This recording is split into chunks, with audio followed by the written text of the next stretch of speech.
ये पैगाम है भारत के हर कंटेंट क्रिएटर के नाम। जय भीम बड़ा सीधा हंसी जय भीम। जय Bhim app available on the play store and Apple app store now. नमस्कार साथियों, मैं सुमन कुमारी और आप देख रहे हैं अम्बेड गाइड पीपुल्स वॉइस। आज आपको उत्तर प्रदेश की राजनीति की ओर एक बार फिर से रुक कर आते हैं। आपको बताएं तो उत्तर प्रदेश के अंदर 6 चरण हो चुके हैं और एक चरण अब भी बाकी है। रैलियां इसे मान लीजिए आप, काफ़ी संख्या के अंदर बहुजन समाज पार्टी की सुप्रीमो मायावती की आखिरी रैली हो चुकी है। अब यहाँ पे जो समाजवादी पार्टी के राष्ट्रीय अध्यक्ष अखिलेश यादव ही कल तक उनकी रैलियाँ समाप्त हो जाएगी। इसके अलावा बीजेपी की भी खत्म हो जाएगी क्योंकि अब एक चरण बचा है लास्ट के अंदर। तो अब यहाँ पे पूरी तरीके से उत्तर प्रदेश की जनता का मूड किस तरफ है, तमाम सवालों के साथ आपके साथ बातचीत करेंगे। आखिरकार उत्तर प्रदेश की राजनीति है वो किस तरफ जाती हुई नजर आ रही है, क्योंकि सबके मन में ये सवाल है कि आखिरकार उत्तर प्रदेश के अंदर सरकार किसकी बनेगी, क्यों, किस प्रकार से, क्या बीजेपी का विरोध है तो उनकी सरकार नहीं बनेगी, या यहाँ पे समाजवादी पार्टी के साथ खड़े हुए तो वो सपा की सरकार बनेगी, या फिर यहाँ पे बहुजन समाज पार्टी इस बार उत्तर प्रदेश के अंदर किंग मेकर की भूमिका निभाएगी। तमाम सवालों के साथ बातचीत करेंगे। तो हमारे साथ जुड़े हुए हैं अम्बेड गाइड पीपुल्स वॉइस के चीफ नरोत्तम लोरोली जी, इनका स्वागत है। शुरुआत करते हैं सवालों से। 6 चरण उत्तर प्रदेश के अंदर हो चुके हैं। इन 6 चरणों के अंदर आपके अनुसार जनता का मूड है वो किस तरफ दिखाई दे रहा है?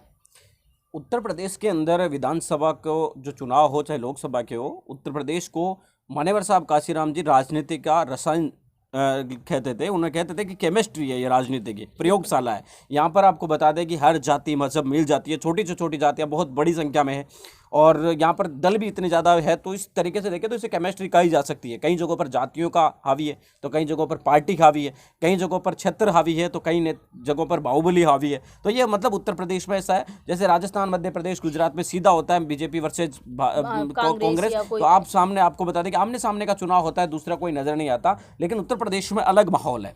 उत्तर प्रदेश में ऐसी कई जगह हैं जहाँ पर जैसे आप कुंडा का जिक्र कर लीजिए, उस पूरे जिले के अंदर राजा भैया की पार्टी का भी एक दबदबा है। एक क्षेत्र आता है पूर्वांचल का जहाँ पर राम प्रकाश राजभर की पार्टी का भी है। और पश्चिमी उत्तर प्रदेश की अगर हम शुरुआत करेंगे इधर आगरा, मथुरा वगैरह की, तो यहाँ पर जयंत चौधरी की पार्टी का भी दबदबा रहा है। तो यानी कि उत्तर प्रदेश में अलग अलग जगहों पर अलग अलग पार्टियों का दबदबा है, अलग अलग पार्टियों के साथ साथ बड़ी राजनीतिक दलों का भी दबदबा है। कई जगह ऐसी भी है जहां पर नेता का अकेले का दबदबा है। जैसे रसड़ा से बसपा के एक विधायक है वो लगातार जीत रहे हैं और राजा कुंडा भैया जो कुंडा से है वो राजा भैया जीतते आ रहे हैं। और बसपा के अलावा आपको बता दें कि एक मांड विधानसभा सीट है, वहाँ से भी एक नेता है वो लगातार जीत रहे हैं। तो यानी कि कई जगहों पर अलग अलग समीकरण होते हैं। 6 चरणों की वोटिंग के बाद मुझे ऐसा लगता है कि इस बार जो आक्रोशित वोट था, जिसे आपको बता दें कि ऐसे लग रहा था कि वो सपा की तरफ गया है, इसमें कोई दो शंका नहीं है। जैसे पिछड़े वर्ग, दलितों के अंदर जो पिछड़े वर्ग में खास तौर से जो स्टूडेंट वगैरह इस तरीके के लोग हैं वो बीजेपी की तरफ, और श्रवण समाज का, अपर कास्ट का, ये तमाम जो वोटर है वो ज़्यादातर बीजेपी के साथ ही रहा है। इसमें कोई मतलब इसमें साफ साफ रही। और बीएसपी के लिए सबसे बड़ी फायदे की बात रही कि इस बार जो दलित वोट था वो पूरा का पूरा उनके साथ वापस जुड़ गया। जो वोट पिछली बार 17 में उनके साथ चला गया वो भी इस बार ऐसा लग रहा है, क्योंकि वाराणसी, आजमगढ़ में हुई बीएसपी अध्यक्ष मायावती जी की रैलियां इस बात का जिक्र करती है कि उनकी रैलियों में आई भीड़ ने इस बात को वापस एक बार के लिए सोचने के, सभी नेताओं को सोचने के लिए मजबूर कर दिया कि उनके साथ आज भी दलित वोट खड़ा है। तो यानी कि बीएसपी अगर 22% 17 के चुनाव में जब बीजेपी बहुत लहर में थी उसके बावजूद जीत जाती है, तो इस चुनाव में उनका कितना अच्छा प्रदर्शन। अगर बहुजन समाज पार्टी इस चुनाव में 5-4% वोट भी अगर कर देती है तो उत्तर प्रदेश में खेल हो सकता है। और यही अखिलेश यादव के साथ है कि अगर वही भी 5-7 वोट % अगर उन्हें बढ़ता है तो वो खेल, यानी ऐसा ना हो कि उत्तर प्रदेश त्रिकोणीय लड़ाई में फंस जाए और कहीं ऐसा भी ना हो जाए कि कोई एक राजनीतिक पार्टी जीत जाए। लोग कह रहे हैं बंगाल होगा, बंगाल नहीं हो सकता क्योंकि बंगाल की परिस्थितियां अलग थी। ममता बनर्जी सीधी अकेली नेता थी। हाँ, और आपको बता दें कि कांग्रेस की हालत पूरे देश में क्या सभी को पता है, कम्युनिस्ट भी धीरे धीरे समाप्त हो रहे हैं। तो ऐसे में आपको बता दें कि उनकी ज़्यादा, और बीजेपी इतनी मजबूत नहीं थी, बस टीवी वालों ने दिखाया और बीजेपी ने फिर भी मजबूती से चुनाव लड़ा और ममता दीदी के गढ़ में उन्होंने 70 के आसपास सीटें भी प्राप्त कर ली। बहुत बड़ी बात थी बीजेपी के लिए। तो ऐसे में आपको बता दें कि उत्तर प्रदेश की, मैं जहाँ तक समझता हूँ, अखिलेश यादव स्पष्ट बहुमत की सरकार नहीं बना सकते, मेरा लगता है जहाँ तक। और अगर स्पष्ट बहुमत की सरकार आती है तो आपको बता दें कि बीजेपी की तरफ ज़्यादा लीड रहेगा, पावर प्लस बीजेपी की तरफ रहेगा। लेकिन अगर बहुजन समाज पार्टी 5% वोट और अपने वोट बैंक में मिला देती है तो यहाँ पर बहुत बड़ा खेल हो सकता है और उत्तर प्रदेश की जो एक तरीके से देखें तो समीकरण पूरा बदल सकता है।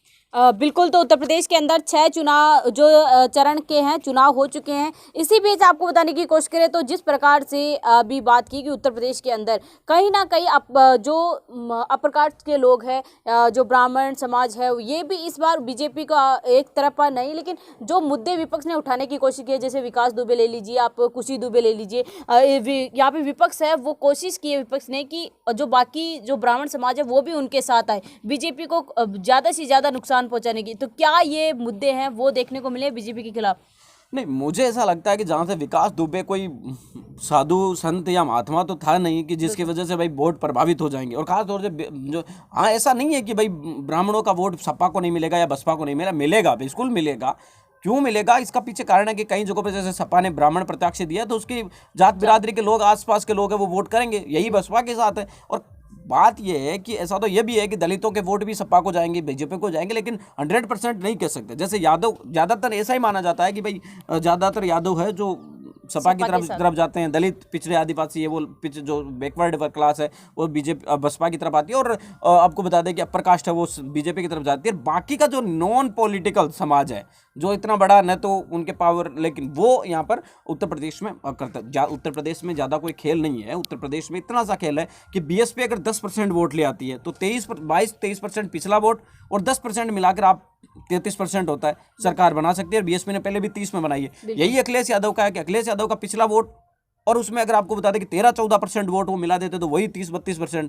और बीजेपी के पास पिछले विधानसभा का चुनाव में अच्छा वोट था, लेकिन इस बार उतना नहीं मिलेगा। अगर बीजेपी 10% वोट डाउन आती है, जो एक बहुत बड़ा आपको बता दें कि फैक्टर है, कहते तो वोटिंग भी कम हो रही है, लेकिन अगर 10% वोट कम बीजेपी का होता है तो यहाँ पर हंगे असेंबली बनने की संभावना रहती है। बीजेपी का कम होता है तो, क्योंकि बीजेपी अगर 35+ रहती है तो स्पष्ट बहुमत उनका बनना चांस रहता है, क्योंकि उस समय बसपा और सपा दोनों के लिए भी मुश्किलें खड़ी हो जाएगी। तो उत्तर प्रदेश का विधानसभा चुनाव को इतनी आसानी से नहीं समझा जा सकता। अगर मैं यहाँ तक समझता हूँ स्पष्ट बहुमत सिर्फ बीजेपी की तरफ है, क्योंकि कहने के लिए लोग कुछ भी कह सकते हैं। अब सभी पार्टियों का अपने दावे, अखिलेश यादव 400 का दावा कर रहे हैं, बीजेपी 350 का कर रही है, 750-800 तो सीटें भी नहीं है, तो वो मिलेगी कहाँ से? तो ऐसे में साफ है कि अगर स्पष्ट बहुमत का आंकड़ा कोई छू सकता है तो वो आज की तारीख में बीजेपी को लगता है। लेकिन ऐसा नहीं है कि बीजेपी स्पष्ट बहुमत की तरफ बढ़ रही है।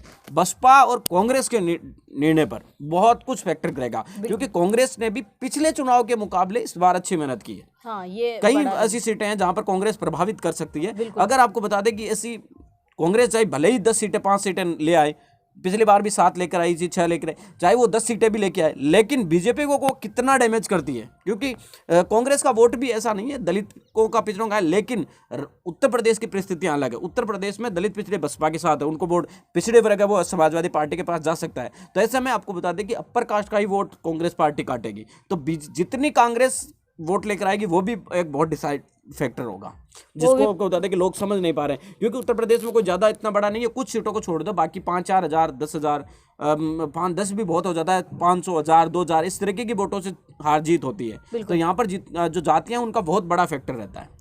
बिल्कुल। यहाँ पे अगर बीजेपी कांग्रेस पार्टी अगर वोट तोड़ती है तो कहीं ना कहीं विपक्ष को फायदा होगा, बहुजन समाज पार्टी या समाजवादी पार्टी को। इन दोनों पार्टियों की जो बड़ी पार्टियां हैं अभी उत्तर प्रदेश के अंदर, तो जिस प्रकार से अखिलेश यादव दावे कर रहे हैं कि करीब 400 या 350 से पार उनकी सीटें आएंगी, इस पर आप क्या कहना है? क्योंकि 6 चरण हो गए हैं, उनकी स्थिति कहाँ पर आपकी दिखाई दे रही है उत्तर प्रदेश के अंदर? मुझे जहाँ तक लगता है अखिलेश यादव पिछले साल के जो उनके आंकड़े थे 2017 के, उनसे डबल करेंगे। बिल्कुल, उनसे डबल तो होगा, इसमें कोई दो राय नहीं है, लेकिन ऐसा उनका कहना है कि 400 सीट जीतेंगे, स्पष्ट बहुमत में आएंगे, ये थोड़ा सा ऐसे सोचने में अजीब लगता है। दूसरा, अखिलेश यादव के लिए नेगेटिव पॉइंट कहाँ पे है? चाहे कोई कुछ भी कह सकता है, लेकिन मैं बताऊँ अखिलेश यादव का नेगेटिव ही पॉइंट रहेगा कि उन्होंने करीब करीब आपको बता दें कि 70 सीटें गठबंधन को दी है। और मुझे ऐसा लग रहा है कि वो 70 सीटों में 50% सीटें भी अखिलेश यादव निकाल पाएंगे। 50% तो मैं बहुत ज्यादा बोल रहा हूँ, क्योंकि जो ओम प्रकाश राजभर मोदी लहर में भी 3 सीटें जीत पाए थे, अपनी 3-4 सीटें निकाल पाए, और अपना खुद का, तो इस बार 17-18 सीटें वो कहाँ से जीत जाएंगे? यही तेजस जो है जयंत चौधरी का वाला मामला है, और कृष्णा पटेल का भी मुझे इतना नहीं लगता, अपना दल पूरा अपनी अनुप्रिया पटेल के साथ माना जाता है। कृष्णा पटेल वाला मामला तो अखिलेश यादव ने उनको बड़ा बनाया इस बार दिखा गया। हाँ, तो ऐसा इतना ज्यादा उनका भी नहीं लग रहा है। तो ऐसे में आपको बता दें कि निषाद जो संजय वो कौन सी है, उनका भी आपको बता दें कि 2-4 और पार्टियां ऐसी छोटी छोटी जिनको भी उन्होंने टिकट दिया है। तो ऐसे मिलाकर देखें तो समाजवादी पार्टी के लिए थोड़ा सा टफ तो वही हो जाता है कि 70 सीटें तो उनके लिए वही बैक में जाती है। दूसरी आपको बता दें कि कई प्रत्याशी ऐसे हैं जिन्होंने उन्होंने खुद मुस्लिम समाज के टिकट काट दिए, यादवों के टिकट काटे, जिसका जिक्र खुद ओम प्रकाश राजभर ने किया था कि हमने यादव और मुस्लिमों के टिकट कटवा दिए। तो उसका भी आपको बता दें कि फर्क पड़ेगा। तो ऐसे में आपको बता दें कि समाजवादी पार्टी अपने गढ़ों में कई जगह हार जाती है, तो बहुत हो गए। और जो नेता बसपा छोड़कर सपा में गए थे 1 साल के भीतर चुनाव से 1 साल पहले अखिलेश यादव लगातार ज्वाइनिंग करवा रहे थे, उनमें से अधिकांश नेताओं को टिकट नहीं मिली। तो वो नेता भी लगभग नाराज लग रहे हैं, कोई निर्दलीय लड़ रहा है, कोई AIM पार्टी से लड़ रहा है। तो वो भी आपको बता दें कि कहीं ना कहीं डैमेज तो जरूर करेंगे। वो ये दिखाने की कोशिश करेंगे बसपा तो बसपा, हमने तो अखिलेश यादव ने भी हमें धोखा दिया। तो ये आपको बता दें कि डिसाइड फैक्टर करेगा, और स्पष्ट बहुमत अखिलेश यादव के लिए भी लाना इतना आसान नहीं है। अच्छा, तो इसी के साथ ही बात करते हैं, क्योंकि अब यहाँ पे जो खबरें चल रही हैं, मीडिया के अंदर भी चल रही है कि कहीं ना कहीं बहुजन समाज पार्टी है वो काफ़ी ज़्यादा दोनों पार्टियों के नुकसान देगी, और एक चौंकाने वाले आंकड़े हैं वो बहुजन समाज पार्टी लेकर आएगी। तो इन 6 चरणों के अंदर किस प्रकार से क्या कुछ लगता है कि क्या बहुजन समाज पार्टी चौंकाने वाले आंकड़े लेकर आ सकती है? BSP को चौंकाने वाला आंकड़ा इसलिए कहा जाता है कि बहुजन समाज पार्टी के लिए ज़्यादा कुछ खोने के लिए है नहीं, चाहे 19 का चुनाव मानो, और मीडिया ने तो वैसे भी उनको निगलेक्ट शुरुआत से कर रखा है। तो बहुजन समाज पार्टी के पास अगर भाई 2017 जब बीजेपी की बहुत बड़ी लहर थी, और उसके बावजूद भी BSP 2017 में 22% वोट लेकर आ रही है, तो यानी कि उसके पास उसका वोट बैंक कोर वोटर तो खड़ा है, बस वो वोट निकल गया जो उनके मतलब फेवर में आता है, या ऐसे जैसे लहर के हिसाब से आता है, या कोई कैंडिडेट के साथ आता है, वो वाला वोट इस बार नहीं मिला जो पिछली बार बीजेपी को मिला। तो यानी कोर वोटर उनके साथ खड़ा है। किसी भी चुनाव में BSP जब से सरकार बनाने लगी उसके बाद BSP का वोट 20% से डाउन नहीं हुआ, तो यानी उनका कोर वोटर तो उनके साथ खड़ा रहा है। अब ऐसे में 22% में 5% वोट भी, ज़्यादा की जरूरत नहीं है BSP को, 5% वोट भी अपने अंदर अगर मिला लेती है तो वो 80, 90, 100 सीटें तो आसानी से निकाल सकती है। ये सबसे बड़ा डिसाइड फैक्टर है कि अगर बहुजन समाज पार्टी 100 सीटों तक पहुंच जाती है तो ये साफ हो जाता है कि स्पष्ट बहुमत किसी भी पार्टी को नहीं मिलेगा, ये तो साफ है। अब बहुजन समाज पार्टी का भी यही है कि बहुजन समाज पार्टी को अगर 5% वोट मिलती है तो वो 100 सीटों पर, और 7-8% वोट मिलती है तो वो सरकार भी बना सकती है, क्योंकि 30% में तो उन्होंने पहले सरकार भी बनाई है। तो बहुत मतलब क्या कि ये एक तरीके से उत्तर प्रदेश का चुनाव अगर बीजेपी की तरफ जाता है, अगर बीजेपी जीता तो इसका मतलब साफ समझ लेना कि भारत की जनता को सिर्फ जाति, धर्म, मजहब, इन तमाम चीज़ों से मतलब है, विकास वगैरह ये तमाम मुद्दे सिर्फ बुनियादी हैं। और अगर आपको बता दें कि जो विपक्ष अगर जीतता है, चाहे कोई भी जीते, चाहे बसपा जीते या सपा, तो ये लगेगा कि परिवर्तन लोगों में चाहिए। बिल्कुल, तो हमने बात की उत्तर प्रदेश की सियासत की। 6 चरण उत्तर प्रदेश के अंदर हो गए हैं, 7वें चरण को लेकर भी आपके साथ इसी प्रकार से डिस्कस करेंगे। नए हैं चैनल पर तो आप चैनल को सब्सक्राइब कर ले, बेल आइकन दबाना आप बिल्कुल ना भूलें, क्योंकि उत्तर प्रदेश की सियासत से तमाम खबरें आपको यहाँ मिलेगी। धन्यवाद।